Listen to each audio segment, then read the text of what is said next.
Yeah.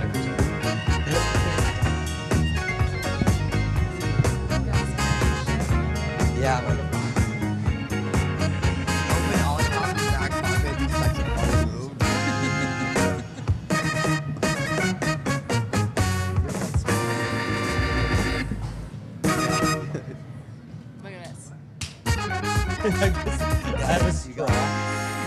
Yeah.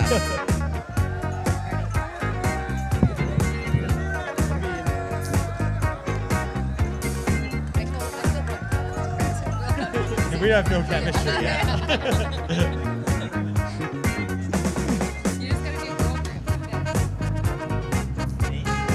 I can't do I don't want to do that. Yeah. How far beyond Eric does he have? Oh, Can you nice. spread out a little? We don't have to be. So we're gonna go. Great. Yeah.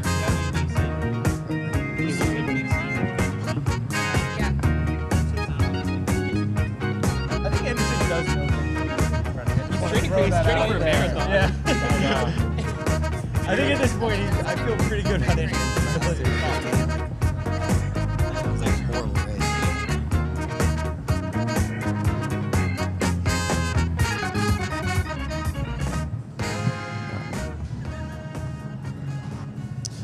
All right, welcome to the Armory Track and Field Center here in New York City. I'm Chris Chavez, joined by the full CITIUS Mag analyst crew. We got Eric Jenkins, Aisha Praught-Leer, Anderson Emerole, and welcome back, Kyle Merber. I was here last week. All right. We've got the Millrose Games on tap this weekend. Best meet of the indoor season. Overall, how are we feeling about the vibes? Aisha, you're fresh off the plane, right? I came directly from the plane to the car. Now we're at the club, and it is popping in here. I'm so excited. Millrose Games is my favorite track and field meet in the world, maybe. I'm excited. Eric, brings Vibes back are- memories? Brings back great memories. It's always fun here at the Armory.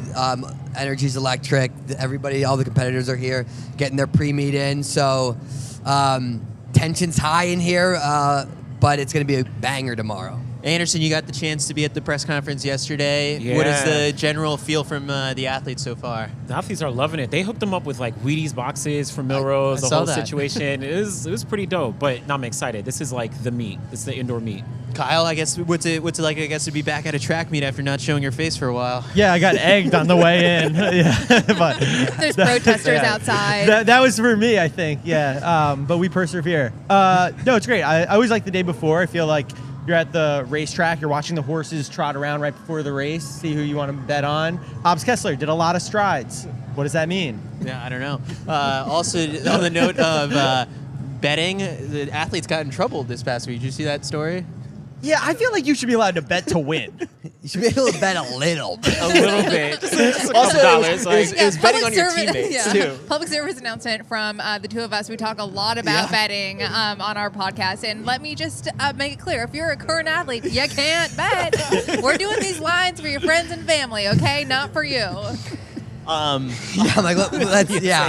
That might not be allowed either. We're just throwing that out there. That's towing the line. Yeah. We might. Again, you're not allowed to do that either. Don't do that either. Yeah. I saw that part of the punishment. It was like it was short suspensions, 3 months, 6 months, but then the other part of it was like they had to take a course from like the IOC to learn about like the dangers of gambling and all that stuff. And it's like, I think as we're standing here, we're like, maybe we should probably also be the ones Fire taking one of that those up, no course. problem.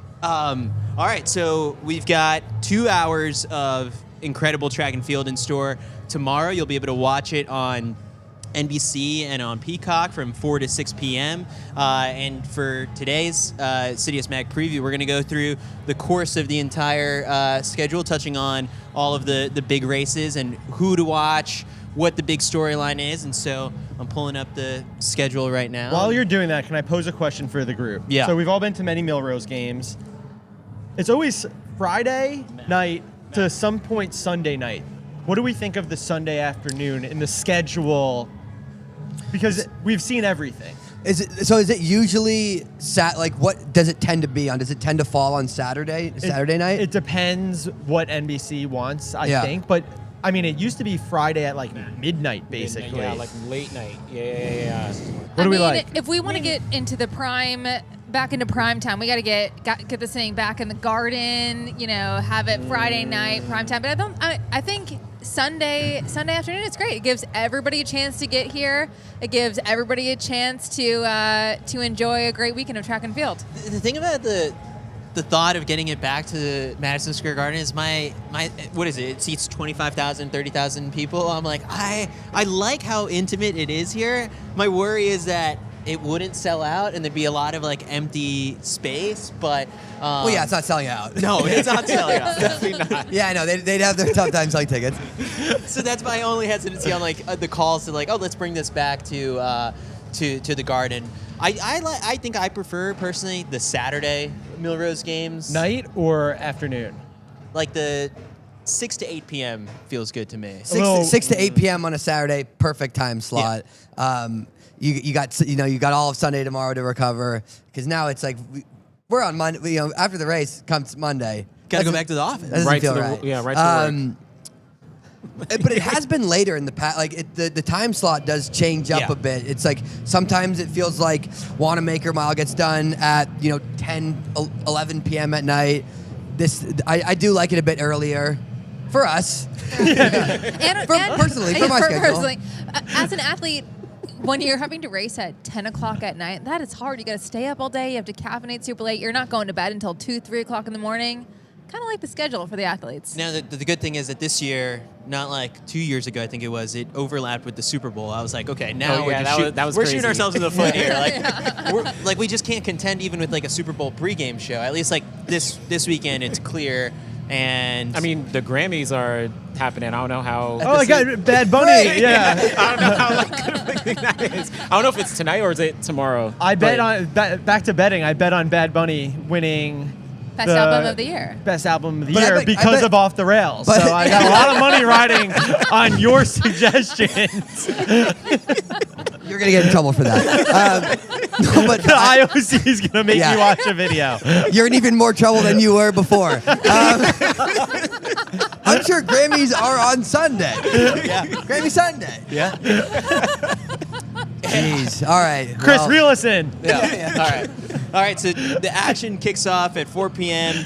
and the first event is the women's 60-meter hurdles. 60 hurdles for the and women. this is an event that 2 years ago, I believe, Devin Charlton broke the world record here. Yup, at Millrose. and then went on to lower it at the World Indoor Championship. At the World Indoor Championships, and since then she's defended her World Indoor title. I spoke to her at the press conference yesterday. She said that she is the greatest. She believes she's the greatest indoor hurdler, and she wants to just continue to cement herself. Now, her season, she just started last week. She was in Boston. She wants to come here, hopefully get the win, improve on that time. But she's looking to, again, really reassert herself, get to the World Indoor Champs, win 3 gold medals in a row, which no one else has done in the 60 hurdles. But she has some competition. Yeah. I mean, so she's got Danielle Williams, World Outdoor Champ. World Outdoor Champ. She's a world leader right now in the 60 hurdles. She just took her down in Boston. Christina Clemens is in it. Megan Simmons. You got a lot of Jamaicans running indoors this year. I like seeing Jamaicans run indoors because they get a bad rap. I guess maybe more the sprinters, but they get a bad rap of you never crazy. We never get to see them indoors during the. We never get to see them indoors like most of the top Jamaicans. So seeing Megan Simmons, Danielle Williams, athletes who have. Put out that cart, huh? I don't even know if This is the magic. This is the magic of the Armory. There's some people pulling some industrial carts. But he's it is doing it so really loud. loudly. There's he probably someone made eye throwing up in a contact with corner. us. He's doing a bit. Yeah. Yeah, it's a good. I like that bit. It's actually really good. Someone in here who you didn't mention that I do want to just throw as a dark horse out there is Denisha Cartwright. Because we saw her. Yes. I remember last year at World Indoors. World Indoors, she was on fire. She almost gets that first hurdle too fast. Too sometimes. fast, yeah. She's running up. She's exploding from the blocks and really getting it too fast. And maybe that hinders her a little bit, but she has so much potential. So much potential. So that's why I'm throwing the dark horse out there right now. Are you saying Danielle Williams is the favorite after New Balance, or are you going to just say Devin's Devin? I think Danielle Williams is probably still the favorite. I think Devin is going to take a little time to get going because she did similar last year where her season didn't look that great, and then she managed to get the gold medal at the World Indoor Champs. I think Danielle Williams looks the best in this field, to me. So that's who you're taking. That's who I'm taking. I'm sticking with Danielle Williams. All right. On the men's side, the 60 hurdle field, maybe not as strong as it was last week. Yeah. Trey Cunningham, I think, who won last week's race, just ran a world lead, I think, a couple moments ago out in Clemson, it might have been. Oh, okay. It might have been because, the meet is going on. I didn't even see that yet. Yeah, okay. So he's out there this weekend. But Cordell Tinch, Daniel Roberts, they're in this one. Dylan Beard. Shout out to Dylan Beard, man. He is rocking it. He's been to Millrose Games, I think, two years in a row. Yeah, He's been the champ, and he has his personal best here. Dylan Beard he's the guy that I think people should keep looking out for. Now, he's kind of just getting rolling, but I mean, he wants to get onto the World Indoor team. He wants to, and he's still repping for Sam's Club. He's still representing and wearing it very, very proud. This is very, the very meet proud. that kind of for you in your head, you started thinking, I was well, he could probably, put together a really good race against Grant Holloway. And if Grant is truly all in on the 60 flat this year, which it seems the signs are pointing to that. I think he's running this Friday. Yeah. So including Trey from last week, and then this field, are these the favorites for World Indoors right now, you think? Well, so Cordell Tinch, this is his last meet of the year. He's not really. He's not running a full indoor season. He said that he doesn't even like the 60 hurdles, despite being a world outdoor champion in the 110s. Daniel Roberts, he's coming back from injury. Shout out to him. He's a newly signed. He got his whole situation kind of figured out. So he signed back with Nike. Signed back with Nike. Yeah. After he kind of took a shot at them after dropping him. He won an Olympic medal and they got dropped. I take shots too. Yeah. I don't know. Well, it worked. It worked. I mean, clearly. So we'll see how he actually does. But I think Dylan Beard, he'll have to cement himself because he won Millrose last year. He didn't make the team to World Indoors last year. But this is a meet where it's okay, if you can put your best foot forward here, then this will be a good indicator of going for the rest of the year. So you're picking Dylan Beard. I think Dylan is the guy here. All right, so if we continue to progress on the schedule for tomorrow, that brings us to the women's 3,000 meters. And a couple names have come off the start list since this was posted. Josette Andrews was one of the headliners of this one, no longer racing. I believe she's still running and training because I saw her videos and photos of her with the team in Scottsdale. But in her absence, the top professionals in this one would probably be Lexi Halliday-Lowry, Courtney Wayment, Lauren Ryan, Elise Thorner, Ellie Hennis, Riley, and then when you get into the college kids, I think they're the ones who probably steal the show because you've got the likes of Doris Lemngole, Jane Hedengren, and Riley Chamberlain as your headliners. This feels like it's going to be a preview of what we could see at the NCAA Indoor Championships, where I think this will be the only time between now and then that it'll be Jane versus Doris. I think the college kids probably come out on top in this one. You're absolutely right. But I think we should not underestimate Doris and Jane. They are athletes that, Doris Lemngole was second at World Championships outdoor. Yeah. The level that these women are racing in the NCAA is ready to step into the professional ranks. And so it's they're college kids, but they are world beaters. And we get to see them go head to head, and we'll get to see them go head to head all year. This is the start of something very exciting. Eric, what was the most impressive thing I think you've seen out of Jane? Because she ran cross country and then just blasts the 5K at BU. Then from there, I'm assuming putting in a good block of training. What would you want to come out of this race with, in terms of just a good measuring stick before the NCAA championships? The Jane and Doris rivalry is growing and growing. It's been fantastic so far, and this race is going to be another addition to that. Doris came out on top in cross country, but like you said, Jane got that collegiate record. Was it her first race of the indoor season at BU, 14:44, I believe. And she's going to want to keep that going. This, like Aisha said, it's yes, these are the collegiate athletes, but they certainly are absolutely at a professional level in their talent and their racing abilities. I think you've seen it before. Like Jane seems to be pretty comfortable taking a lot of the work and pressing the pace. Is that, I don't know if that's something she's going to do again tomorrow. I know like Doris kind of sat on her in cross country, right? And it looked like Jane did a decent amount of the work. Doris was able to capitalize on that, but Jane's in clearly next level fitness right now. Her shape's fantastic after that 5K. So, I mean, it's tough to say how are you going to pick between them? I think maybe I'd go with Jane based off of recent performances, but it's really like, flip a coin. Yeah, because right now the only sort of stat that's out there for Doris, because I think she had a little bit of a later start to her indoor season, was she ran 4:31 for the mile, PB, third place at Clemson last weekend. Is that enough to tell you anything?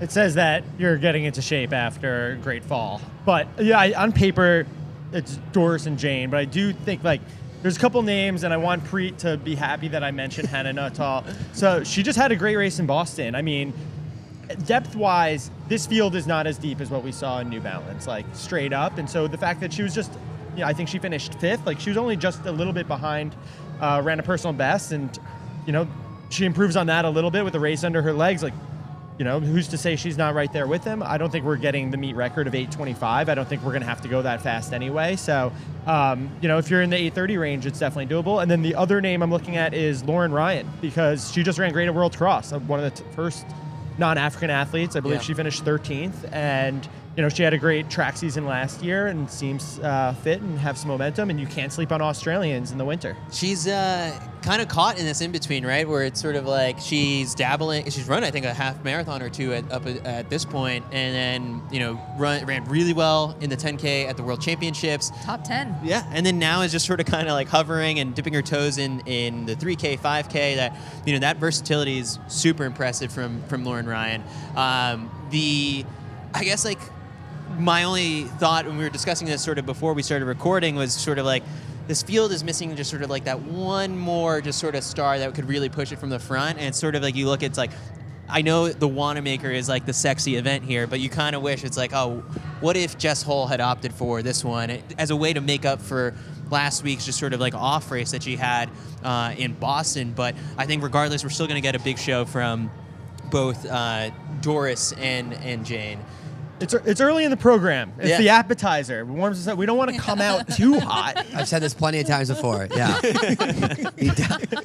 Tease me a little bit. Don't. Let's a little bit of foreplay. Let's dive into it at the end. What's the collegiate record? Good question. Like that, I would imagine that's something that's certainly on the table for Jane and Doris. I believe it is. Say what you believe. Don't look it up. Yeah, I think it's Go shoot from the heart, Chris. I think it's. What do you believe it should be? I think it's 8:24. And what is it actually?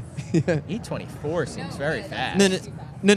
But there have been some very fast. I think it might be 8:24 by Caitlin Tui. 8:24. Wow. 8:34.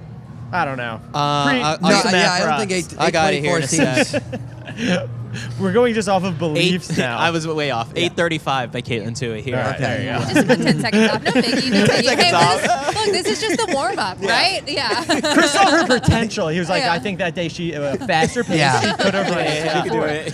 All right, but that's going down. That seems like that's for sure in the wheelhouse. Yeah. I mean, both Jane and Doris will probably push each other under that mark. The thing that it scares me is just sort of like that it's just how fit Doris is. Like, she's running on this upper level just now and heard us probably talking about her. But there's already this buzz about what she's planning to throw down at BU in like 2 weeks. At the Valentine meet, there's some hot goss that she's going to be targeting 1440. You can't tell Chris anything. He just finds that out. He immediately goes live and just like, guess what, everyone? Yeah. Doris is like, hey, Chris, can you not say it? And he's like, for Already sure. did. Yeah, Yeah. exactly. He's like, Doris, I would never. So that means she's in shape, though. Anyway, I've always said I don't believe we should be talking about the PU Valentine meet at Millrose. he says that all the time. I always have been saying that. I think if Doris is already talking about BU Valentine, she's overlooked Jane Hedengren pretty seriously, and maybe let's get through tomorrow. Yeah. You've certainly got your hands full with that. So, and then we can worry about Valentine. Yeah. Yeah. But Who know? I didn't hear the gossip. I wasn't privy to this until right now, so I'm processing this in real time. So, but we'll figure it out later. As we saw last year, though, the new track here is it's very, fast. very fast. Well, blue's the fastest color. I said this for years. I did walk in today, and I was like, oh, shit, I forgot. It's blue now. It is different, yeah. What were you saying before that? Oh, I was saying, everybody talks about going to BU, but you could come here and run fast, and it's a hell of a lot more fun. Yeah, they removed 5 layers off the track for a reason, to make it faster. All right, so all right, let's throw predictions out. Who's winning the race, and then who wins the battle between Doris and Jane? I think Jane's gonna win overall, so she's gonna win that battle. New collegiate record. How fast? I'll go 8. I think 8, maybe 8:29. Okay. I think I think that is fast, but I think she's certainly in that type of shape. It appears so far. So that's what I'm gonna. Meet that's record is that's my 8:25. belief. Yeah. Yeah. I'm taking Doris in collegiate record 8:31 because Doris has way more experience racing in professional fields than Okay. Jane. Okay. I'm gonna go Jane. Overall win 8:20. What did I predict the collegiate record was? 8:25 or 8:24? Yeah, you said 8:24. All right, then she's gonna run that. Wow. 8:24. I'm going to go Jane 8:28. I think Doris, being a steeple chaser, probably is thinking very long-term about the season. And I don't think she should be worrying too much about meets in January, February, and think more about where the money's made. All right. I think Doris. I like Doris specifically because of that experience. Even though I agree, like the Good long-term, luck.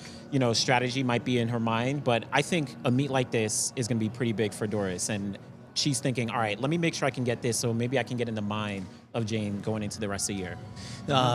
The funny thing before this, when we started recording, I was like, oh yeah, I mean, like Anderson could be part of the distance discussion, and we're like, Anderson's the only one of all of us who's running a spring marathon, so he I know, definitely like I'm deserves actually to running a be marathon. Converts. in the distance discussion.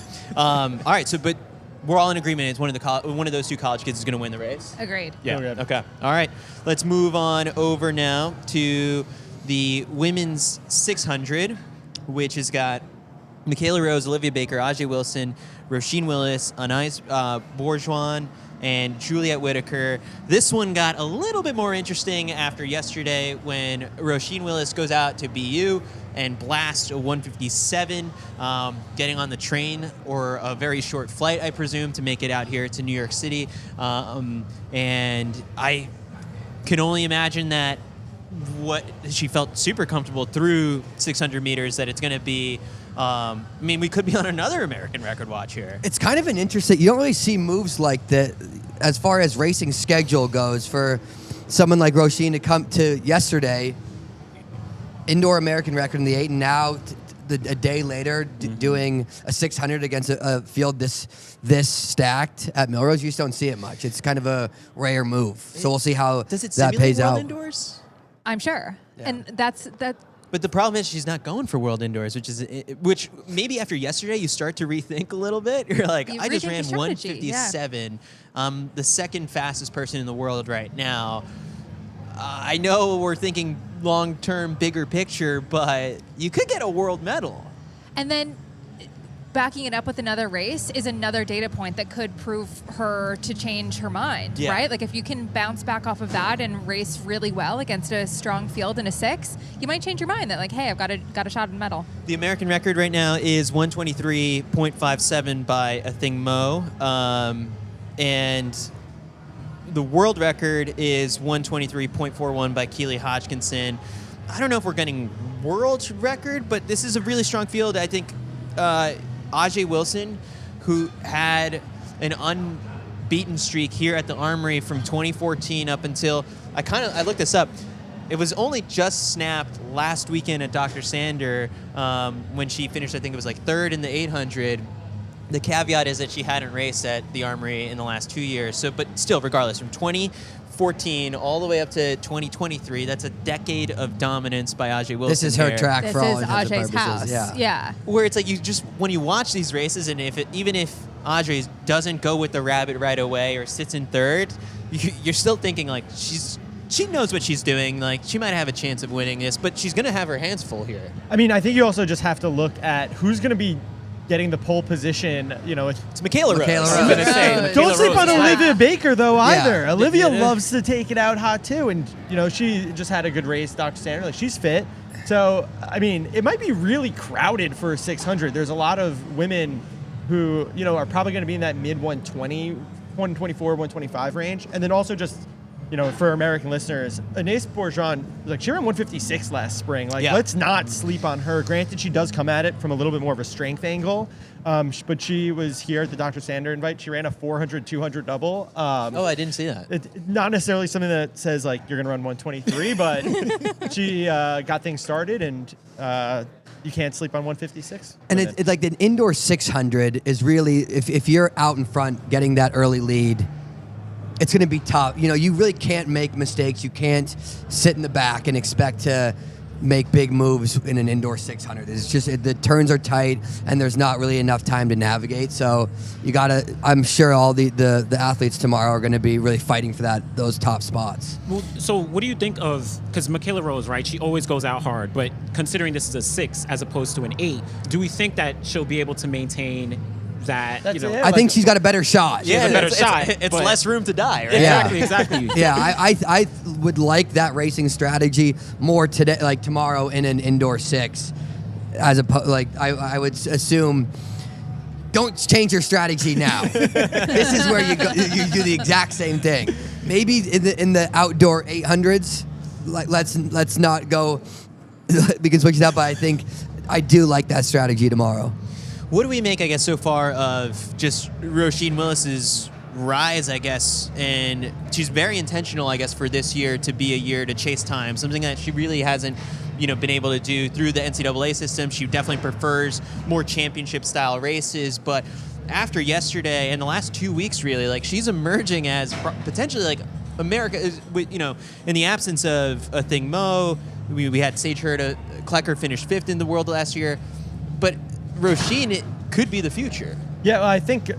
Look, I mean, Roisin has publicly stated her battles with anxiety, and obviously last year at the end of the season, she was doing great, and but there's something about an off season or an off year when it is just about chasing time, beating people. The pressure's off a little bit. Now she's in a professional uniform. What an amazing on ramp to hopefully a very long, successful professional career. But to come out here, obviously at BU, proving the fitness, now a slightly bigger stage, but with a ton of momentum behind her. I feel really good as this being a launch pad for the entire year. It is a launch pad, and when you want to race professional meets, when you want to be in the Diamond League, you have to have the fast times to back it up to even get your position on the starting line. So she's making that known, getting it done, so that next year she's where she needs to be. And as of right now, she made the decision consciously about just sort of the NCAA system. For all intents and purposes, yes, you learn how to be a really good championship racer, and you can navigate the rounds. And she proved she knows how to do that by winning USA's last year. So it's why put yourself through another full year of doing that? And so she's made that conscious decision. Is I don't want to over race myself this year. I don't want to have to run 2 or 3 events at my conference championship. This is a year to lean into really hard training. She's staying out at Stanford until she gets her degree. And she's I would still never working leave Stanford. If you would have plopped me down and be you go to Stanford, I'd be well, I live here the rest of my life. Yeah, perfect conditions. And Your life would have been different, Kyle. Could have been. Coach JJ Clark doing a great job, and so I think there's just tons to look forward to with Roisin, especially given how great yesterday's performance was. And so we could get treated to another one tomorrow at the Millrose Games. All right. The cart. We got the our cart's friend back. pushing the cart. The cart is a paid actor. All right, this brings us over to maybe we might end up spending the next 45 minutes discussing this race. It's the men's 2 mile, and although the Wanamaker Mile is historically the marquee event of the Millrose Games, this field is just incredibly stacked. You've got the world record holder at 2 miles and Josh Kerr making his return to the Millrose Games after last year having to withdraw within the 24 hours of the meet due to some food poisoning. But last year we were treated to an epic all-time race between Grant Fisher and Cole Hawker in the 3K, where they both got under the previous world record. Grant then also went on to break the 5K world record indoors. Those two guys treated us to an amazing race last year, and now they're running it back, plus Josh Kerr. And in addition to that, you add people who came away with medals at last summer's World Championships in Jake Whiteman, George Beamish. So there are 4 global championship medalists in this one. I believe. I mean, is it quite possibly like the most stacked race in indoor history? It seems like. It's ridiculous. Look at this. Look at this lineup. I think Inject this start list into my veins. All like, the 11, seriously. the 11 guys in this race who have competed in the NCAA have all won NCAA titles as well. That's why they didn't let Jakob in. He was trying to get in. His agent just couldn't get him in this field. He didn't have the NCAA credentials. His agent's like, look, this is a first. Can't get you in. But there's so many different ways that this race could play out. Obviously, I think the thought of how many men are going to break 8 minutes. The world record is 8:02 by Josh Kerr from 8 flat. It's 8 Oh, flat. 8 flat from 6, 2 years 7, ago. Yeah. I But asked Chris Grant. feels like it was a day. I'm like, your heart hasn't led you wrong so far. Keep it going. I don't have my laptop in front of me, and that's what's kind So of I saw that you were interviewing Grant Fisher, and he said I think he was pretty. Over-under. His over-under for the 8-minute barrier was pretty. He said what, 1.5? 1.5. I'm like, I think there's gonna be. I think it's gonna be a world record race tomorrow. I mean, this to beat this field, it's gonna take a world record effort. I think you'll see. I think you'll see 3. I think 3 is an over/under of guys under 8 minutes. Just looking at this lineup, there's multiple guys who could do it, and it's just gonna come down to who's got the right tactics tomorrow and whose day it is. I think it's notable that Mac chose not to put Josh Kerr on the graphic. I think we should hear from his camp about that editorial decision and the implications. Cole, yeah. Maybe it was planned. Maybe we. Oh, Americans, yeah. I get it. Hatred yeah, over sure. here. Okay. All right. Yeah. I thought maybe it was fuel for Josh's fire. Yeah. Josh is kind of an honorary American, don't they say that?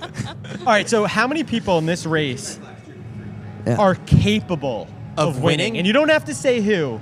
But How just give many me guys? I mean, there's you at can least say who, but yeah. how many people have a shot? I say 6. I say 4. Yeah, I think between 4, like 6 seems like a lot, but then I'm reading this and I'm like, maybe that's not that crazy. Like, Okay. yes, you have I would say there's 3 of the strong guys that when you talk about this race, so it's Grant Fisher, Cole Hawker, and Josh Kerr, and those are like the 3 top guys. So at a then- minimum, it's 3. Yes, but then you see, but But then, yes, yes, Beamish George is Beamish like is a world champion. Ethan Strand ran 7:30 last year. Is unbelievable. Like it's not. There's a world where he wins. Is that the 5? I would okay. I I'll go 5 if I'm including Ethan. I'm gonna go Grant, Cole, Josh, and Jordy. And I will say, if this isn't a world record, Jordy's winning the race. That flat Okay, out. that's how slow does it have to be? But the downside is I don't think it's going to be It's slow. not going to be slow. I Yeah. mean, there's if no it's an there's 804 no race, then George he can win it. Yeah. There's no world where Grant Fisher's where it's bunching up and Grant Fisher's like, I like my odds. Like he's already publicly talked about. I want this to be a hard race. I his like best way to win. He looked great last week in New Balance, right? He ran what 4:49 in that 2K and he did all the work. And Hobbs Kessler He did not win. He did not win. Hobbs Kessler benefited off Grant doing a lot of the work, but he still looked really good. And that's you think about how well he looked here last year with the world record 3K performance in a race when Cole hits the front. Usually it's game over for the whole world, and he didn't let that happen last year. He looked fantastic, and I mean I just don't see a world where it lags for any laps. You have a rabbit. I believe it's Ben Allen. So you have a very, very capable rabbit in there. But then you also have like the reverse rabbit of George just being there, right? Like if you're The not going fear. to let him hang You around. don't, yeah. you don't want him connected at the belt because he does have a kick that has ended up with multiple world championship medals, gold medals. So yeah, you don't want him hanging around, and it's crazy we're talking about that kick when you've got Cole Hawker. I was in the gonna mix. say, who are you taking if it's like comes down to the kick? Cole Hawker, Jordy Beam, like I might take Jordy. I mean, I think Jordy has like a more impressive like fire out of a cannon kick, but I think in this race, I think Cole Hawker is probably my favorite. I think I think there's of course there's ways the other guys wins, but I see it being Cole Hawker tomorrow. So, what if there was a guy in this field who was like the U.S. 1500 meter champion who we also just saw run an amazing 2K leg a couple weeks ago? And who'd he beat? Raynal Chariot. So, we were talking about this before we started recording. I am feeling very, very good about Ethan Strand. I think Ethan Strand either wins this race or finishes second. Wow. Maybe it sounds crazy, but It's not crazy. No, It's not crazy. He's well, a young guy. He has a lot to prove. He's excited. He's coming up. The way he's been racing this last year has shown that he's ready to be at this level. There's just a lot of hype and excitement and been there beforeism that he doesn't quite have for this race. I know, but I also feel like that was the case. What was it, 2 years ago or 3 years ago when it was, all right, we were watching, was it Cooper and Cole, and then it was George who stole the show? Mm-hmm. I feel like this is the perfect role to cast Ethan Strand in for this year's race. This is why, but I'm thinking about when Josh Kerr ran his world record here, and the way he's also not afraid to, even on these fast paces, he'll take it from 800 out. He'll get out to the front. He's hard to get around. He runs super strong, super powerful, a really aggressive stride that when he's in full flight, it's very hard to get around him. I mean, this field is so deep. We haven't even mentioned Jake Whiteman. We haven't mentioned Parker Wolf, Kai Robinson, Hopton Samuel. It's just too deep. It really is. It's stressing me the hell out. I'll tell you that. I am pitting out my shirt just looking at this. It's so impressive, and it's going to be fast, and you don't want to be one of these guys that ends up in the back of the pack, right? Because there's so many great athletes to try and work around. Even if you feel great, right, with a K to go, it's going to be hard to get around people. It's just everyone's too talented. There's just too many data points, I think, to try and extract opinions for this race. Where you got, all right, I know Grant Fisher is in number 2 all-time 2K shape, and I guess I know that Hopton Samuel's in 59.5 marathon shape, but it's like now they're all meeting in a 2-mile. Like, what is it like? How does it all work out? Some people are opening up their seasons here, and we don't know a whole lot about them, aside from the fact that they had great 2025 seasons. So, like, literally with this one, the biggest thing for fans is pick your horse, right?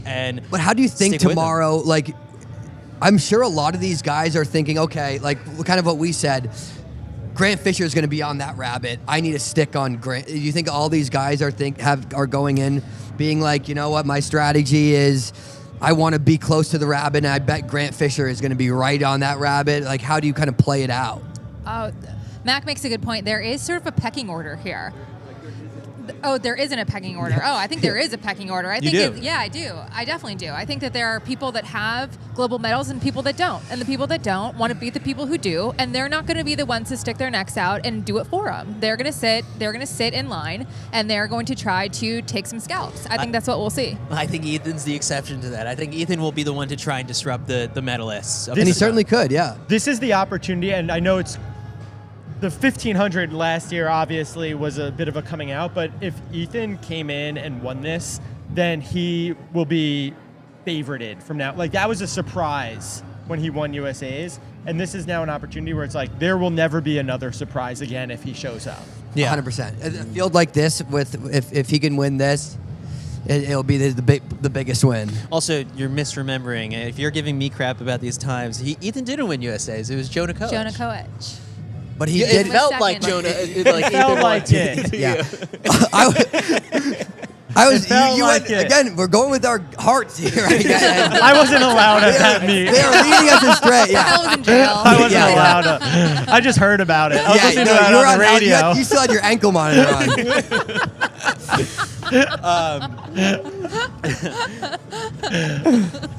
Who's the dark horse pick here? So when he was asked to Grant, he said Haptum. I don't like Optum as a. I think that's a very dark horse pick.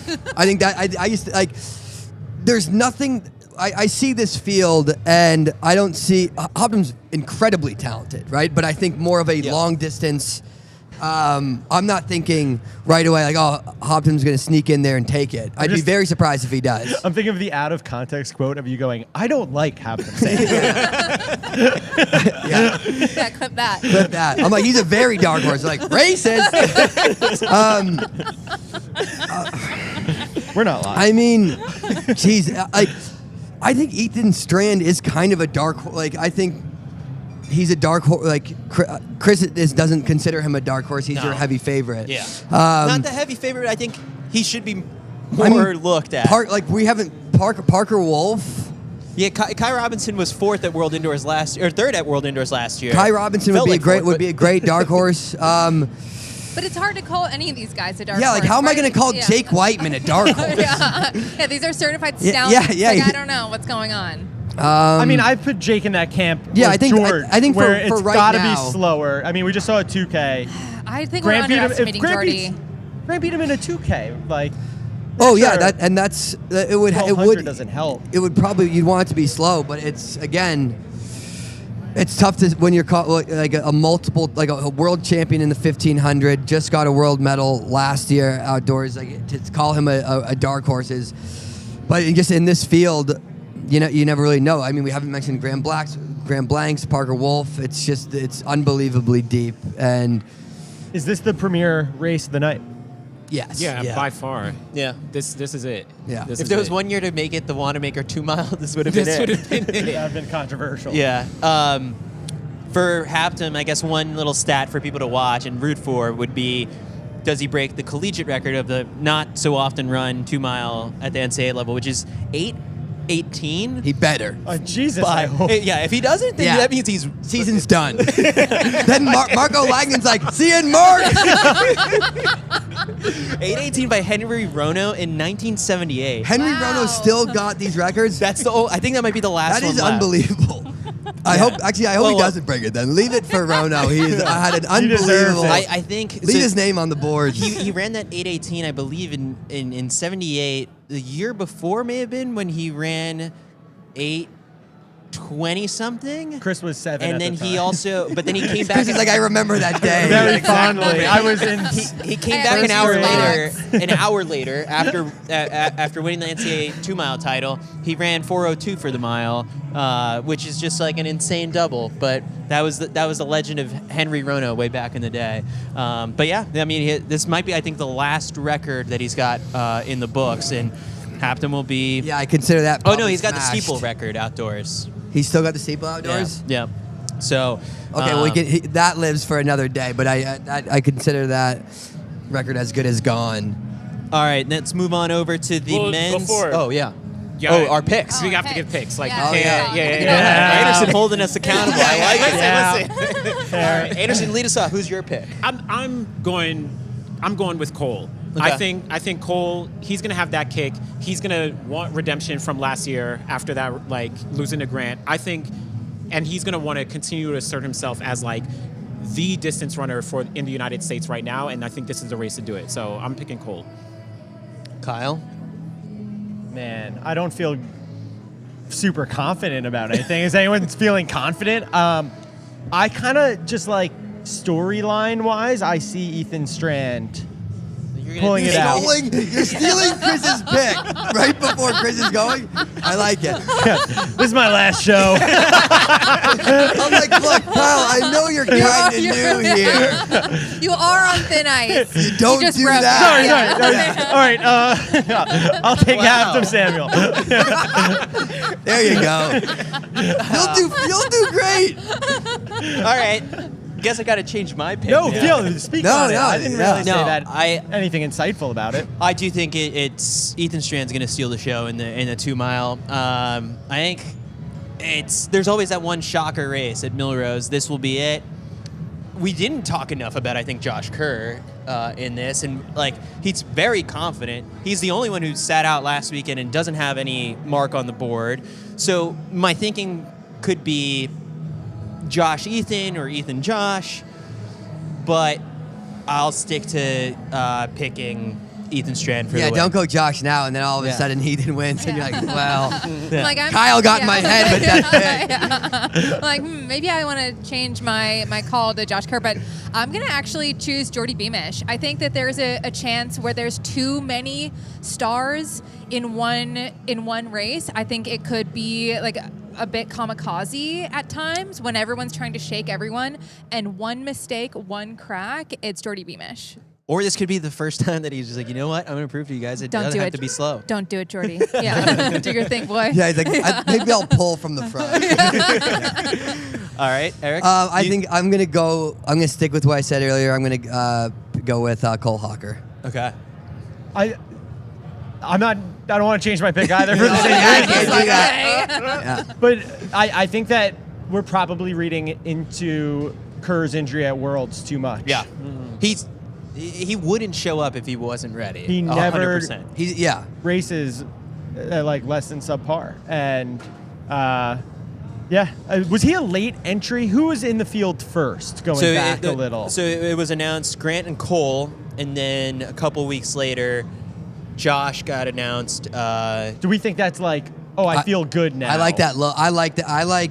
I think it, yeah. I think it bodes well for Josh. Where Yeah. it's like I saw what they ran last year. I want to be a part. I really want to be a part of that this year. I think the idea was always to get all three, but I think in the timing and the marketing around the meet, I think they were like, okay, let's confidently announce the rematch. Grant and Cole were game for it from the get-go, and once Josh sees something, I think, in training that tells him, green light, I'm going to defend my world record and my reputation at the Millrose Games. He's like, I'm in. What time do you think it's going to take for to win? To win There's this? 7:54 in play. That's Jakob's outdoor world record. I mean, I don't know. Like, So I would have fast. said 7:22 last year wasn't in play for the 3K time. It's not out of play. I think it's gonna take a huge effort to win this. 7:54 is not out of the cards. I was leaning towards more of like a 7:56. That feels good. I think that's, again, probably don't bet on it, but that is my FanDuel over under is 7:56. That's the right. line. So are you taking Eric's over under? I'll take the over. I was going to say, remembering who you picked. Yeah. True, The whole argument was George wins and it Yeah. She's like, Okay, I'm cool, hoping it's an 8:05 race. Yeah. I think I could see 8:57, but it'll feel emotionally like a 8:59. Or 7:59. Yeah. Jeez. I'm like, okay. Whoa. I think we're going to not get the world record, but we're going to, with a lap to go, be like, oh my God, are we going to get the world record? So 7:55 high. I'll take the under. Okay. Whoa. I think 7:56, 7:57. That's where I'm going with. Cool. Yeah. This one, I mean, we could have spent a whole hour analyzing every single guy in this field. And maybe Mac is looking at me like, we just did. So This is why like this meet is so great. Is this race is going to happen, and the race after it is going to all be watching right here in the warm up and putting on their spikes. The place is going to be going absolutely insane. They're going to have to figure out how to like not let a huge adrenaline dump happen as they're putting on their spikes. Everyone's wearing tuxedos. It's hot as hell. Everyone's staring right on top of you. Oh, it's the best. All right, then after that, we've got the men's 600. In this one, I think all eyes will be on Cooper Leckenhouse, especially after running 145 in the 800 last weekend. He'll get a strong challenge from the likes of Isaiah Jewett, who's run well at Millrose in the past. But for Cooper, I think it's just continuing to learn and thrive in an environment like this, especially if he's thinking about potentially going for the World Indoor Championships. I don't know if he's going to be able to get out of school for that, but yeah, it's just like, hey, if one of the stars wants to be at this meet and doesn't necessarily want to be in the 800, lower pressure, but still gets to enjoy the environment, I think that's why a race like this is on the program. It's a great move. It's a great move. It exposes you without the pressure. As Eric said, if he can handle the adrenaline dump of the men's 2 mile beforehand, that is a really good lesson to learn how to meter your emotions. 100%. So I think like with him, I guess we got to figure out what the 600 high school record is, but he's just constantly rewriting these things each time out. So watch Cooper Lichtenhouse in the 600. I think something I'm really interested to see is just how Isaiah Jewett does, because he didn't make the team last year, but now is training with Marco Europe in Mississippi and seeing like how he looks now in a new setup. And he was somebody, when you would watch him race when he was at his peak, he was not afraid to get out hard. To go out, He did the Michaela Rose. He had a very Michaela Rose-esque style of racing where he's not afraid to push it from the front, take it out hot, which would be exactly what you would want in this type of race tomorrow.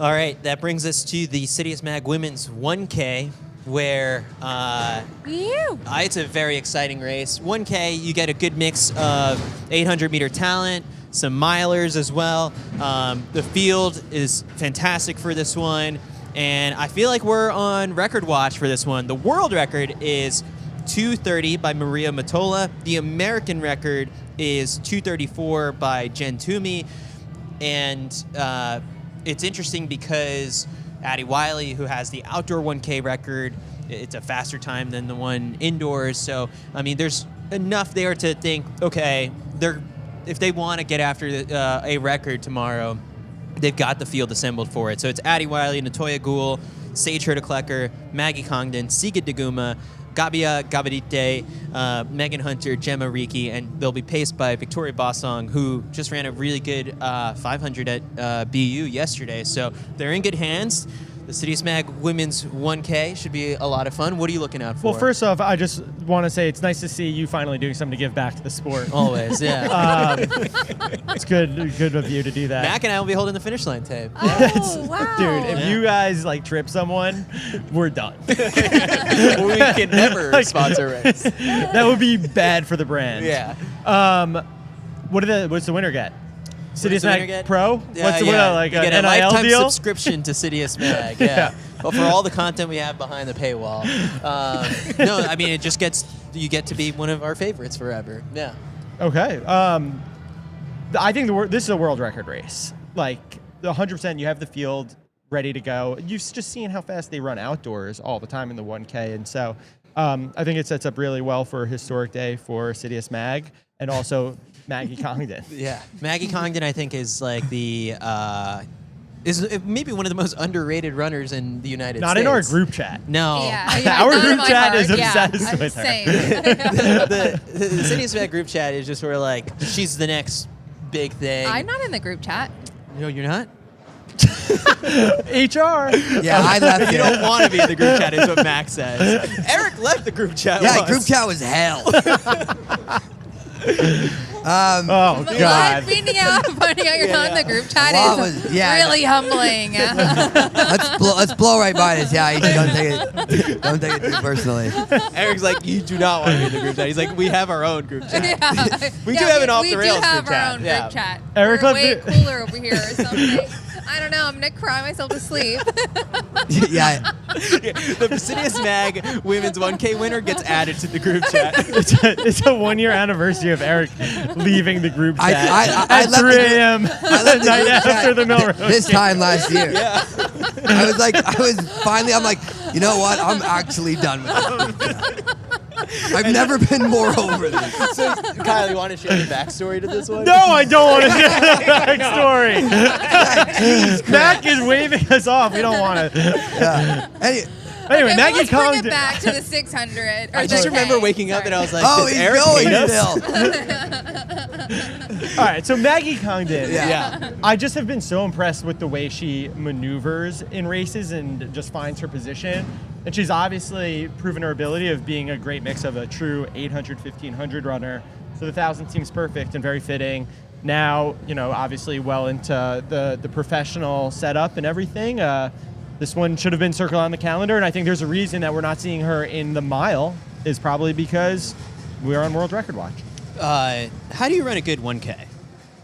I get out hard, pick it up in the middle, finish strong. I don't know. The 1K is a challenging distance because it's not slow. Like it feels more like an 800 than a mile. Yeah. And I think you can't be conservative if you want to be there in the end in a K.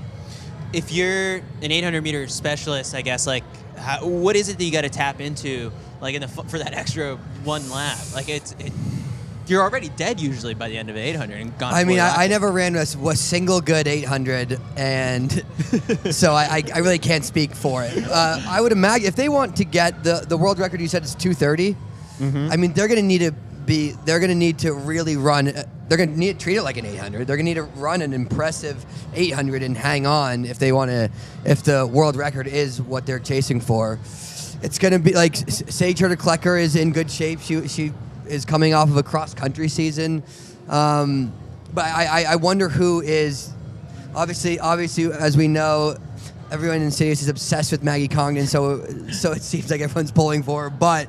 Is she going to be like the one dictating the race? Addie Wiley has run very fast. Well, there's an Olympic silver medalist in the 800 in this one, too. True. Sige Sige Duguma. Duguma. But we didn't see a lot of Sige last year. I want to say, did we see her indoors, but it just wasn't great? I think so, yeah. Right? That it took her a little while to We get didn't see going. her outdoor, really. So a bit of an unknown coming in here, but if you look at just the chops on the world stage, Sige, Gemma Ricci, we're not talking enough about Gemma. Yeah.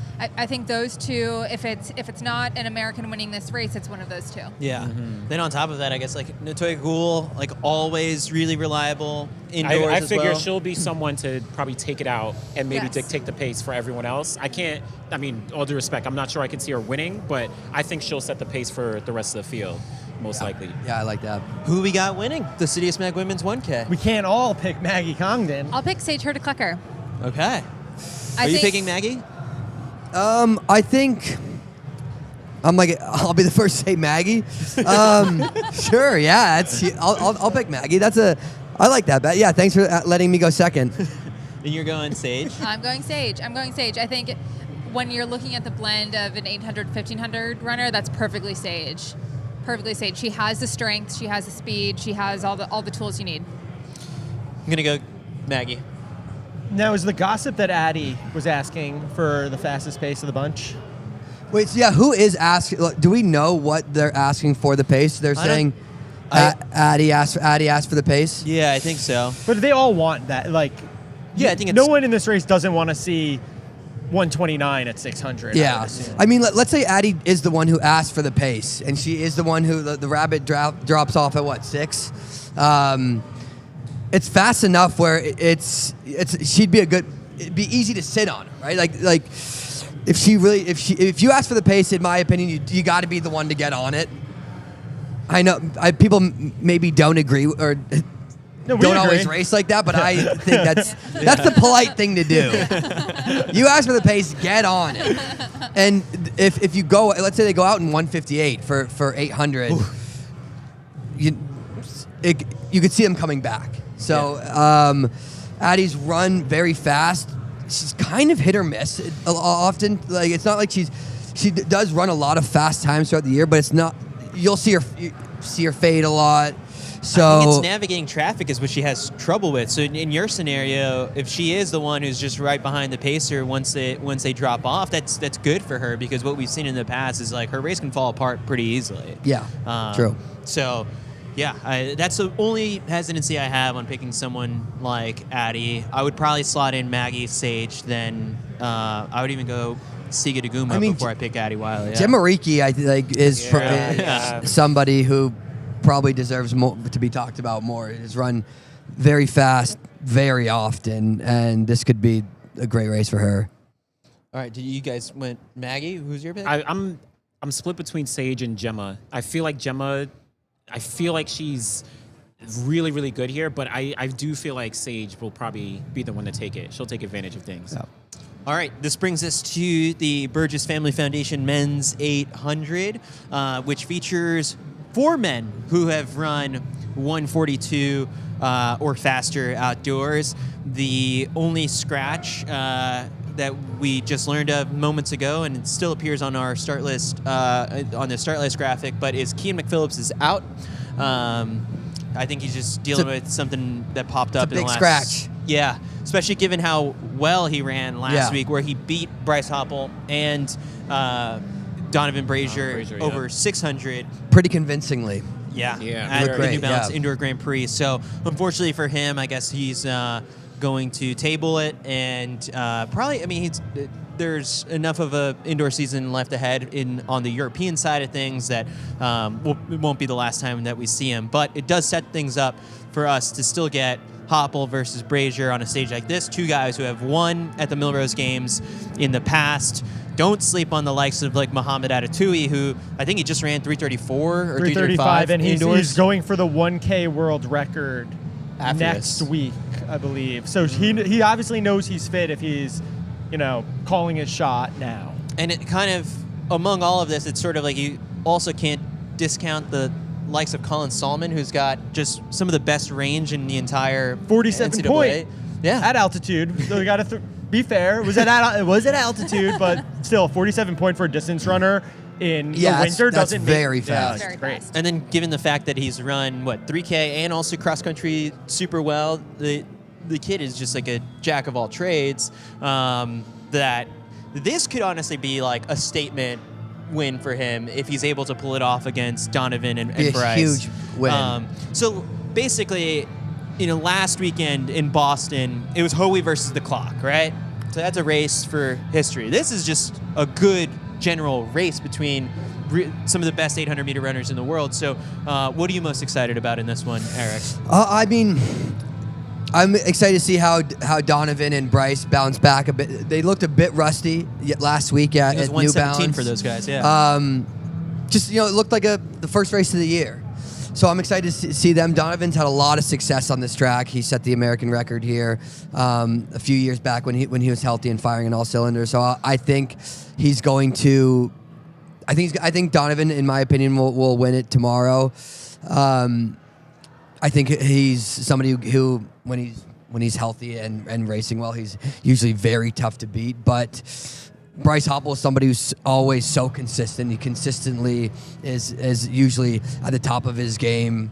I think it's really between now with McPhillips out. I'm looking at the start list. You see guys like Shane Cohen and Colin Solomon. They usually are guys who are in the back of the pack and relying on big kicks to have good performances. Ben Pattinson, but yeah, I think it's kind of the headlines, the 2 main guys, Donovan and Bryce. I think the only person to upset the party is Atui. I especially calling the shot at the 1K. He's a very savvy racer. He's maybe slightly smaller in stature, so can navigate fields better than most people traditionally can in an 800 field. So I would say he would be the one to spoil the party. I have an important topic to discuss. Mac, we're going to need the camera for this motion. So when he ran 335, he did the same thing that Cam Myers did, crossing the finish line. The weird hand out shoulder thing. Would you like to know why? Do we like that? And Well, hold on. That's great you bring this up because I believe Mac has also done that to possibly win an NCAA title. Do we like that move? Yes, absolutely we like the move. The reason you do it Yes, the reason you do it is because the camera is going on your shoulder. It's going on your chest. And what is the quickest way to get your chest further is a little bit of rotation. Pushes the shoulder out, gets you there further. It is textbook what you learn if you were a young track kid growing up with the I'm old learning heads this right now. teaching you. It was always you Did lean you like do that? this. I mean, if my arms weren't fully lactic, I would. Yeah. Okay, then what? Then Why didn't Bolt do why it? isn't anyone Well, doing it? I mean, he didn't need to. He was so far ahead. I think he could have used But- a little bit yeah. of extra. Why would Yeah. you turn down if it's so good? It's also an Oregon thing. Did Jimmy Rad never taught you this? No! It's like, what are you talking about? You could have been so great.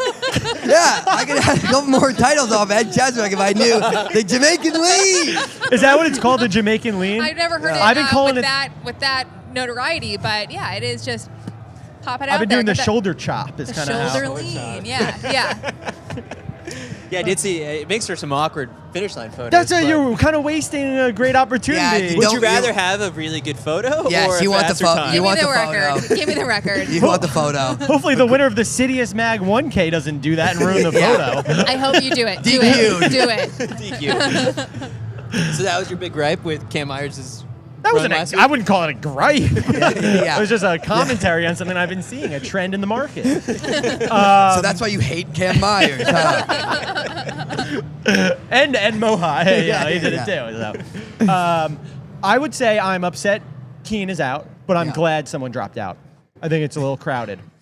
And I now needed one less body. we were talking about this before the show starts. There's a new 800-meter break, right? Yeah. Now, Chris, why don't you break it down for us? It's actually, I think Kyle is probably best suited for it. Oh, what is an Anderson? That's down the line. Or actually, Preet probably could. Yeah. Anderson, if you give Preet your mic for a sec. Yes, break it down. Preet's been all over this thing. Yeah. Hi everyone. Yeah, All so right, explain the new brake line rule. new brake line. So the old brake line rule was you would cut in after the first bend. So obviously your start for the 800 meters indoors is just after the finish line. You cut in just after the first bend, which if you remember your standard 800 meter race, the guys are a bit of argy-bargy. They're all kind of, you get the falls. It's great fun.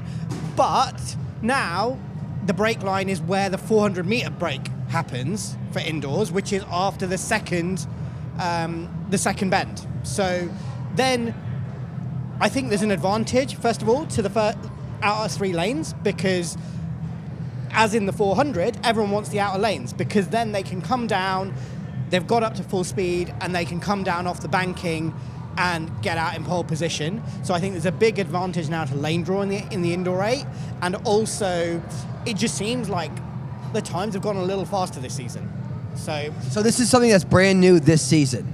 It's being implemented by World Athletics this year at all of their indoor tour meets, and then you'll see it at the World Indoor Championships as well. So thanks, Preet. Preet. I think we should have Preet become like an official. Preet Like, is that'd be our a- Gene Statutor from the NFL, where they go to him for like reviewing calls. He just lives in Secaucus. So we just always go to Preet for the official ruling. But do we like that? I don't think anything of it, honestly. I think it's good because the 800 in championships is too crowded. I think in like time trial situations, I don't really see it making a huge difference. But we probably could afford some less argy-bargy. in the eight. Argy-bargy. Aji Baji? Yeah. Where does that come from? It's like a Across the Commonwealthism. pond. Yeah, it's Yeah, like really? argy-bargy. Yeah. Different from the lean. Yeah, but still arm heavy. Eric, do you like the 800 thing or not really? I don't really. This is I'm learning about it right now. So. I guess I learned I was in the group chat. Yeah. We're learning a lot. We're processing lots of different things on the preview show. I mean, it's up to. I wonder what the athletes think, right? This is. Rasheen Willis likes it. And Well, yeah, you're gonna like it after an American record.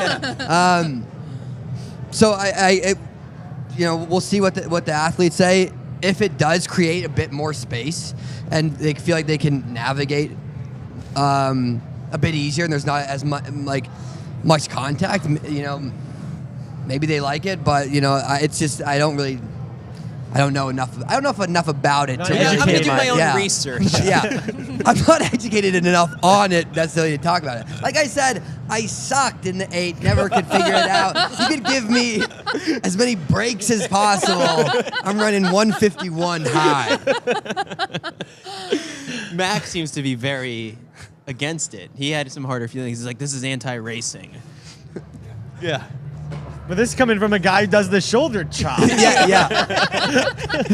He was keeping the Jamaican lean to himself at Oregon. Okay? Selfish. All right.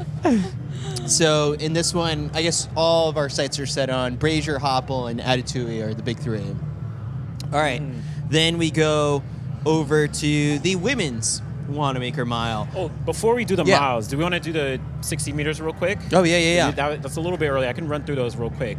Are those not in the main program? Oh, I skipped over it. My bad. It's after the hurdles. I can run through those real quick, though. Yeah. I mean, so women's 60 meters, you have Dean Asher-Smith is probably the headline here. She is coming off a mixed outdoor season, but this is her first time running an indoor 60-meter season since 2023. And she recently changed coaches. She was training in Austin, Texas with Coach Flo. She's now down in with Michael Ford at Baylor. So, and she just won New Balance. She ran 7:08, one of her fastest times of her entire career, and she's kind of running on all cylinders.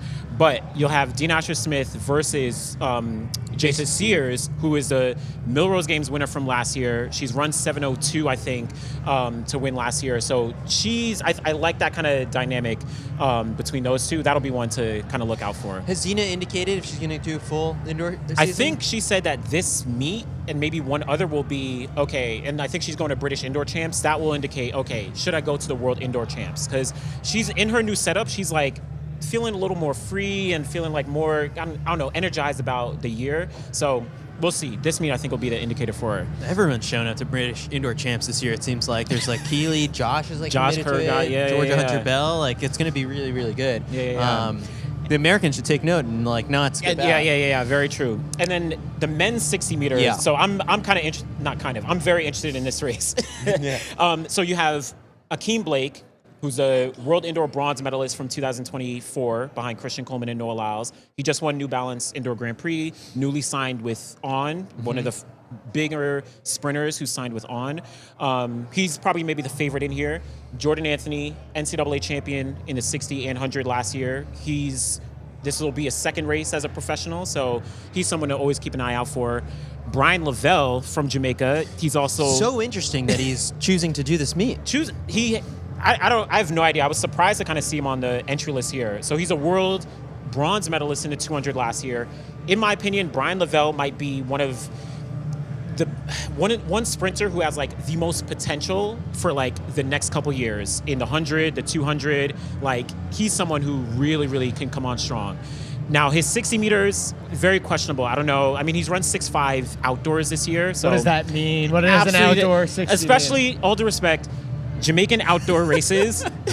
Listen, I have no idea. Like, Kashane Thompson ran like 6.4 outdoors last year, and then he comes indoors and runs 6.5. It's like, I don't know. So we'll They're see. like, there's a roof over here. Yeah. It's like, they literally look up and they're like, "What the hell?" But It's cold outside. Yeah. But I do like, again, Brian Lavelle is like one guy in the sprints overall. Like, comparing to a Noah Lyles, to a Letsile, to Kenny B. Like, he is in that realm and could have even more potential. So, looking out to see what he actually does here. I think if this is a great move for Brian long-term development-wise, is Yeah. getting that first burst out of blocks. I mean, he comes off turns great. Insane. He He can is really insane. open up his stride very well. And so, this being 2026 and the indoor season seems like the perfect time to work on Yeah. this aspect of his game. Exactly. We've seen just sort of like how well that 200-meter specialists and 100-meter specialists can translate to the 60, especially in the last couple of years.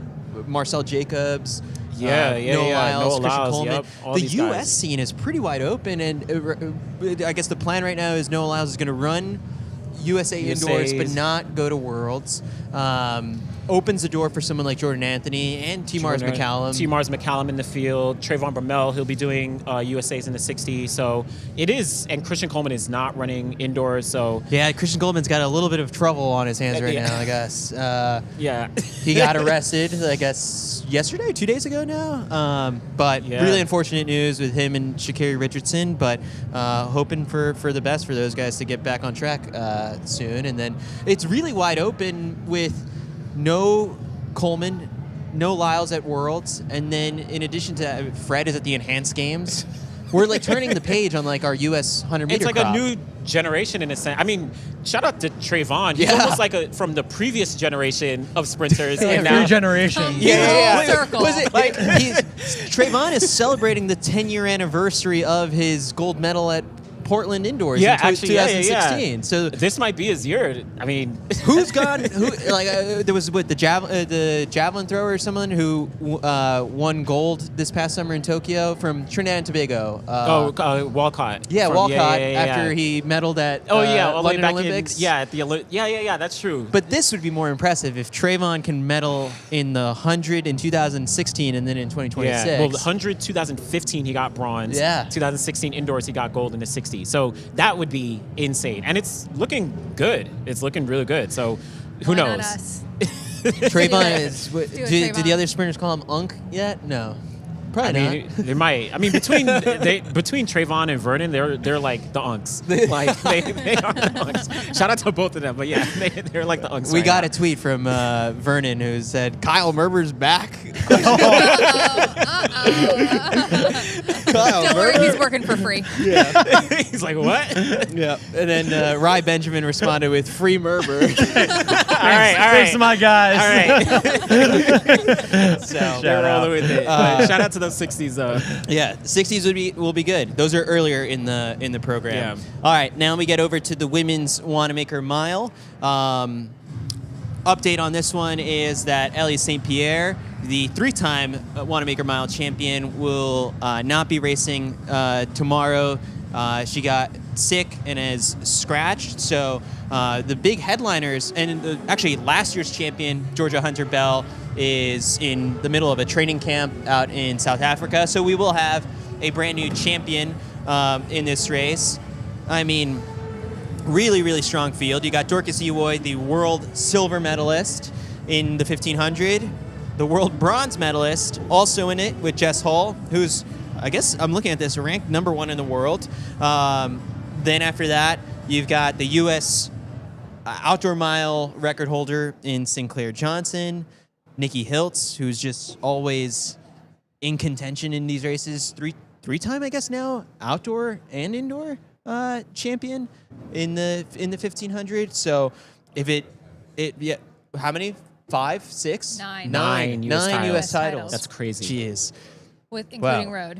road. So you've got Nikki, Sinclaire, Heather, who was the top American in last year's race, Lyndon Hall, coming off of a great run in Boston last weekend. So with this one, it's another one where maybe there's 5, 6 people who could ultimately win it. Oh Wow. man, there's so many, and Yeah. especially because you do have a few question marks in there, right? Of like, we don't really know what shape Heather's in. Have we seen Heather race? Now this will be Heather's opener, indoor opener, and also her debut. New sponsor, just announced right before we went live, as signed with Adidas. So Yeah. congratulations to her on the new deal. But yeah, all right. So with this one, like Mac, if you could keep up the start list so we can go through it, I want to do sort of like the case for and against for maybe some of these the top 5 people that A we're handful. seeing. Pick a handful. Yeah, a handful, not the whole field. All right, one by one. Let's go. Yeah, Let's start with Dorcus Ewoi,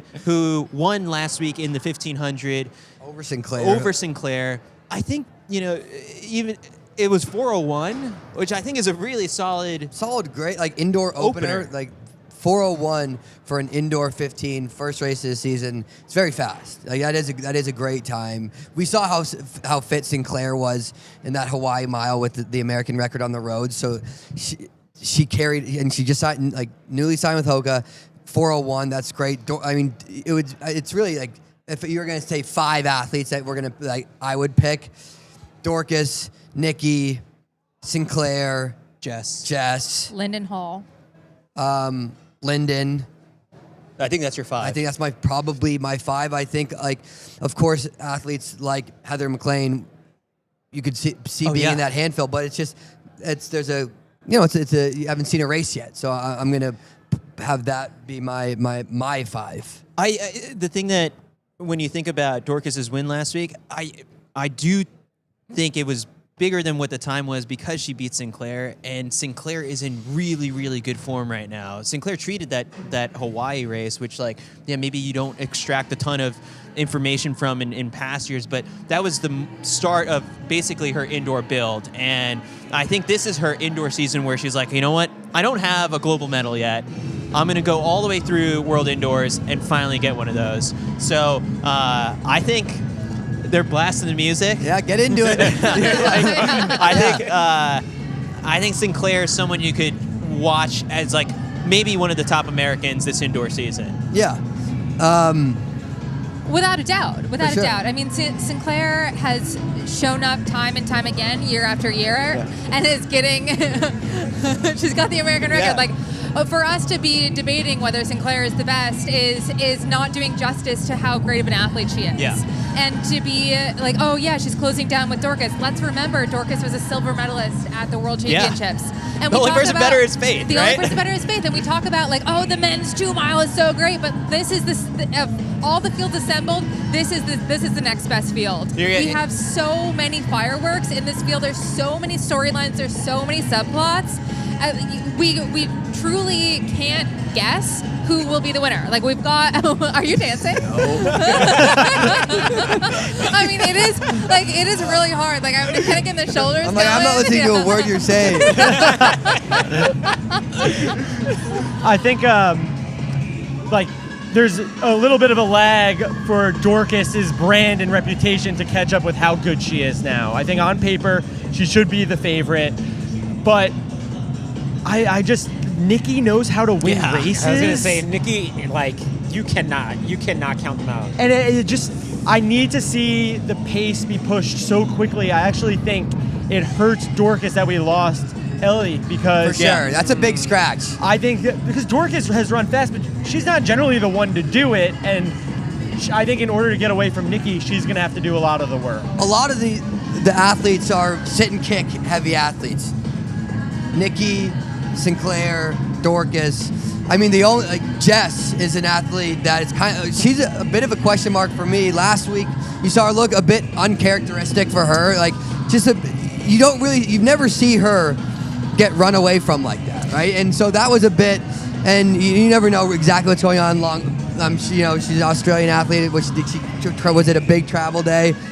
You could see her tomorrow being somebody who pulls from a bit farther out and tries to make it a more honest, hard race from farther out than really let it. I'm not necessarily lag. thrown off by Jess's bad race because she's. No. I mean that No, happened last time, right? What was it? It was load management basically was the issue in the Diamond League, right, and then she came Worlds, back at Worlds and ran really well.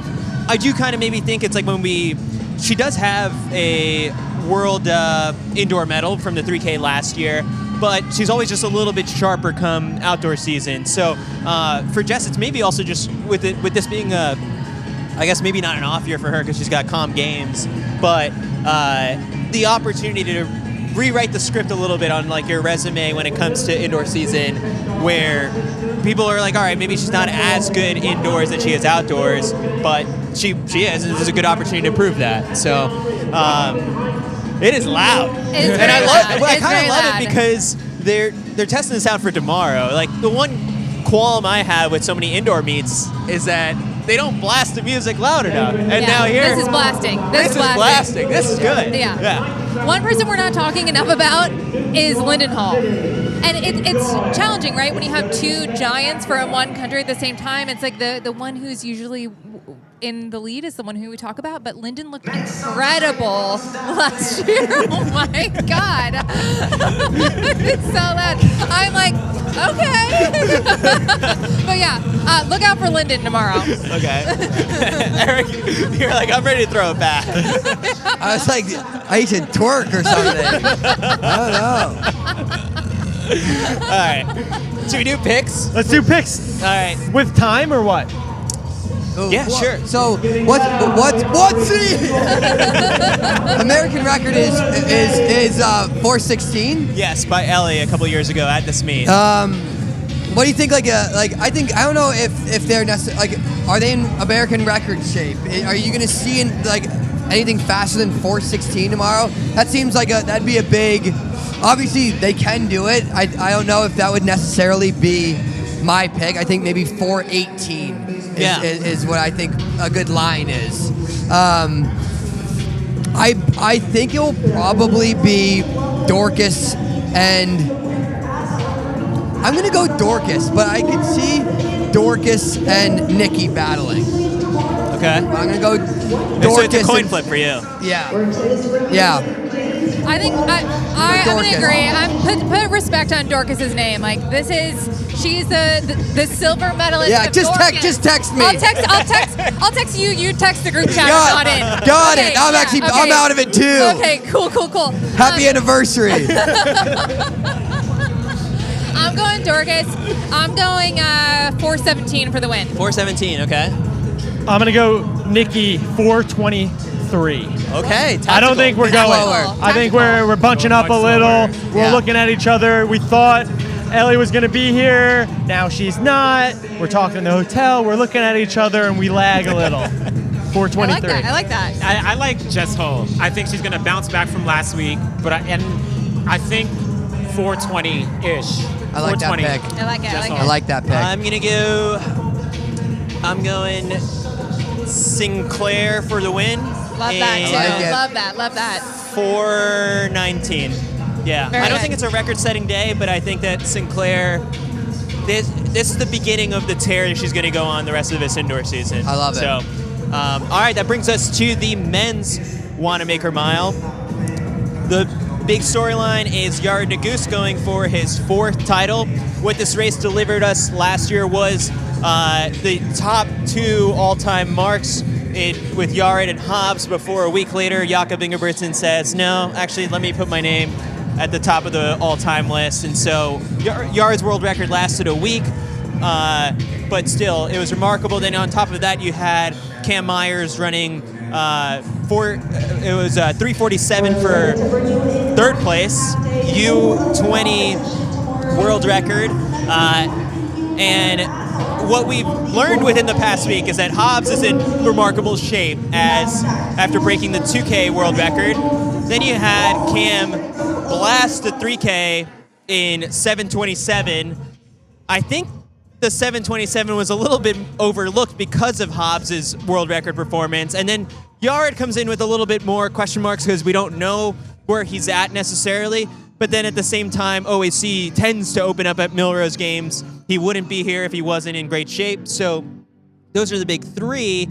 But then, you could have the likes of Gary Martin, who's run 3:48, also sneak in to contention. It's one where, after the pacer drops off, that's when things really start to get interesting. So, Kyle, how does this one... Actually, no. We'll go to a previous champ of this race.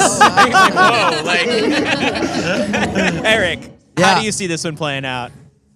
Oh, I think as far as the favorites, I think Hobbs, Kessler, Cam Myers so far this season just look fantastic. Could you see Yared doing something different? Because he's usually pacer drops off, and then it's him in the front. And Hobbs' favorite spot to run historically has just been glue yourself to Yared, and good things will happen. You'll make an Olympic team. It's always worked out for him. Yeah, But I mean, it's worked very, very well for Yared indoors. That running style. He's got a very long stride. It can be tough for him to get not only get around him, but to be also sitting on people indoors. A long stride, it can cause problems. He does a good job running from the front. But you've just seen how fit Kessler and Cam Myers are already. Of course, Yared is unbelievably talented and has won this so many times you'd never count him out. But it's a tough place to open up when you've got Cam Myers, who's already on fire. Hobbs Kessler, who has so much momentum coming off of a world record last week. Now, how did they recover off of that, right?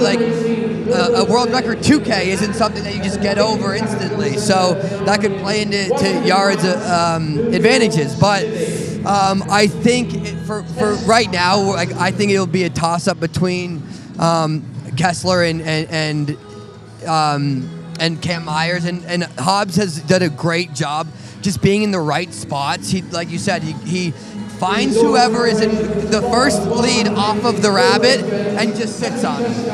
And then he just and it never moves from that position.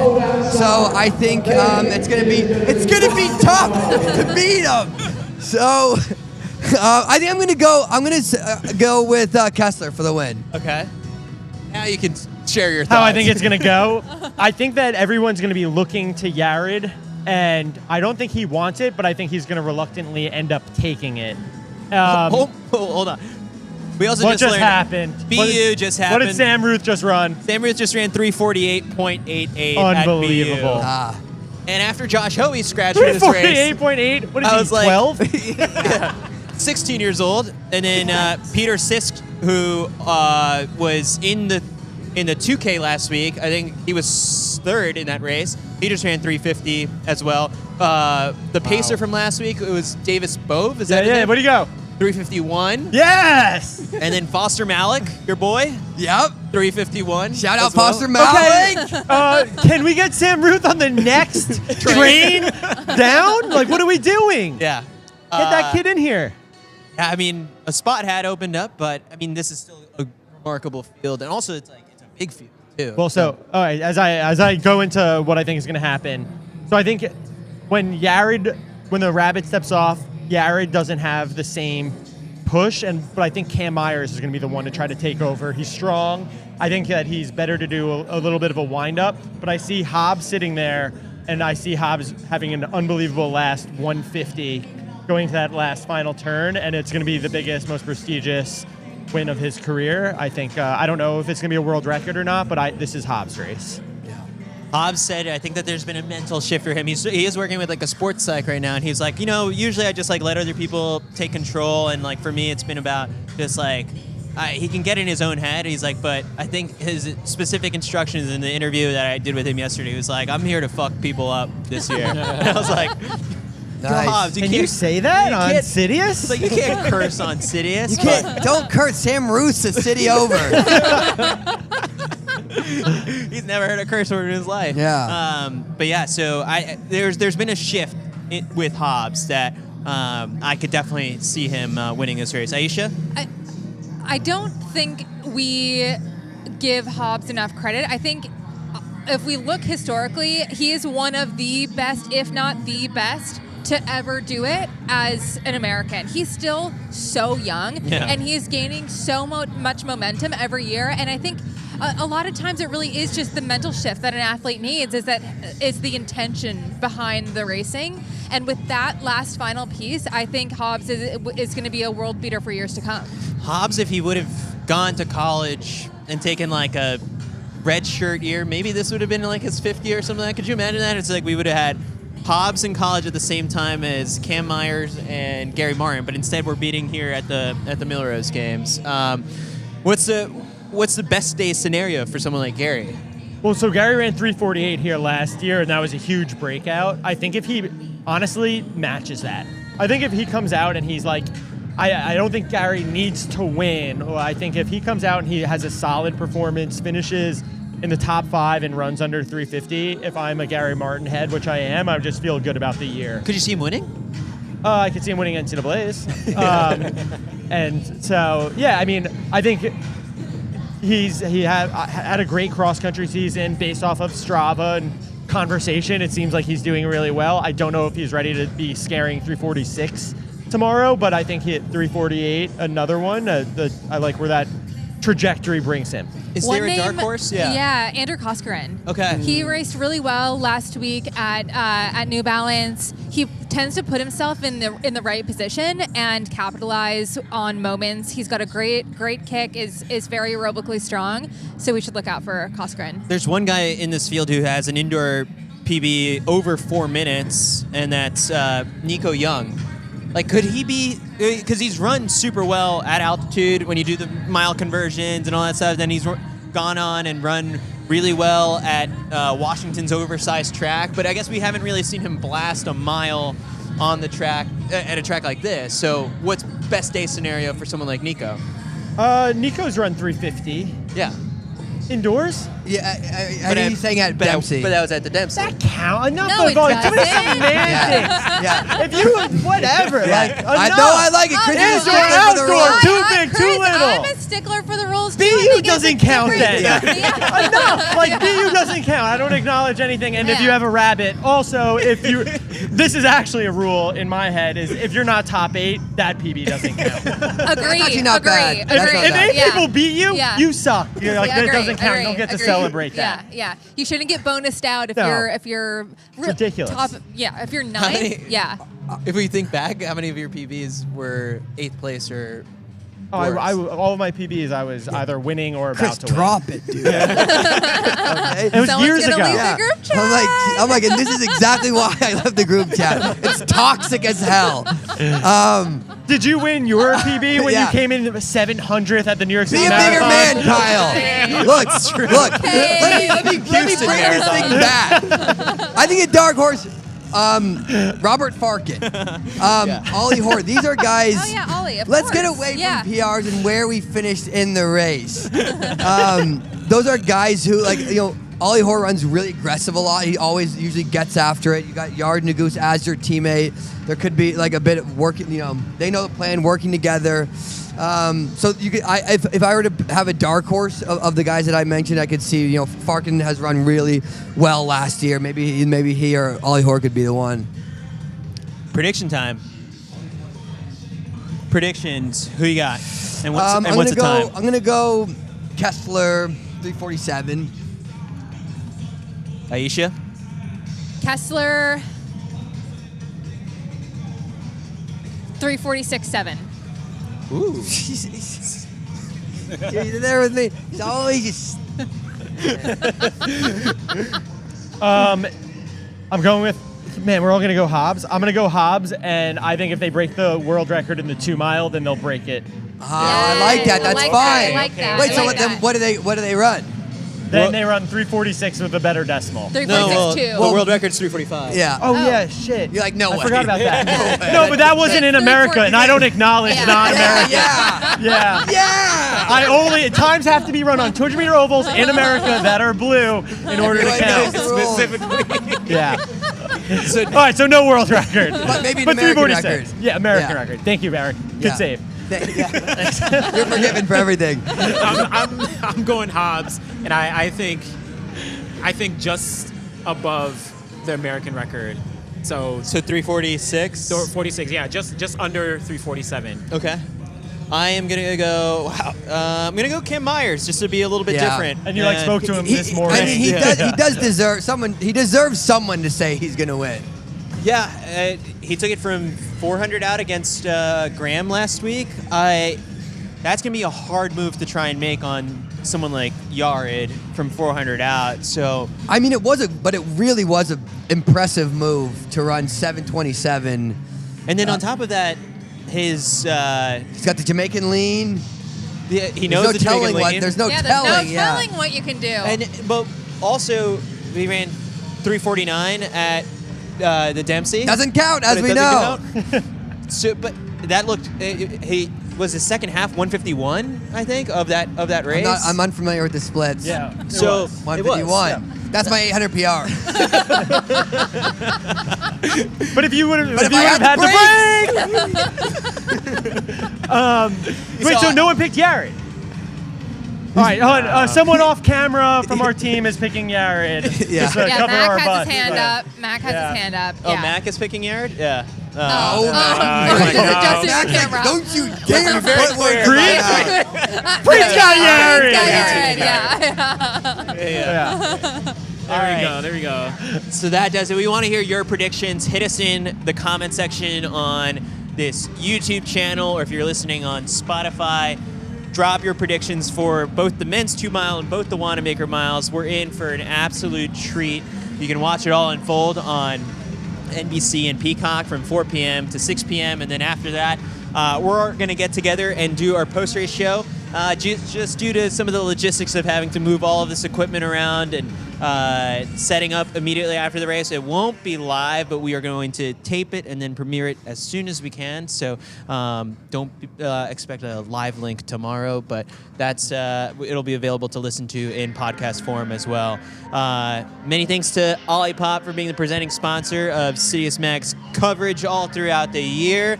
We've all got different flavors. The Shirley Temple one is still in stores for a couple more weeks, I believe. That was like their big dry January reveal. It's also been featured on Traders. I've also seen it on a couple other different... Oh, it was in the movie The Housemaid. So Olipop, you can find it everywhere. Try it yourself. Drinkolipop.com. Use code CITIUS25 for 25% off. And if you're watching tomorrow on the broadcast and we pop up on the screen for the CITIUS Mag Women's 1K, just take a photo and tag us. We want to see what your watch setup is like, and we want to celebrate this race that we've sponsored. So it's going to be awesome, and we can't wait to bring you interviews and so much more from the best track meet indoors in the whole entire world. I got some flack for that from like people in Europe. They're like, "What about leaving?" And I was like, I'm leaving that one alone. Nice. "There you go." On that note, thanks for watching. We'll see you guys tomorrow.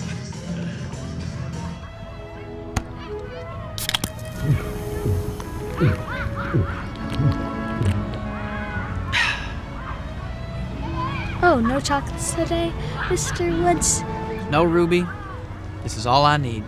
Papa always told me, life is like a box of Olipops. All the flavor and fiber you'll ever need to get far in life. And boy, was he right.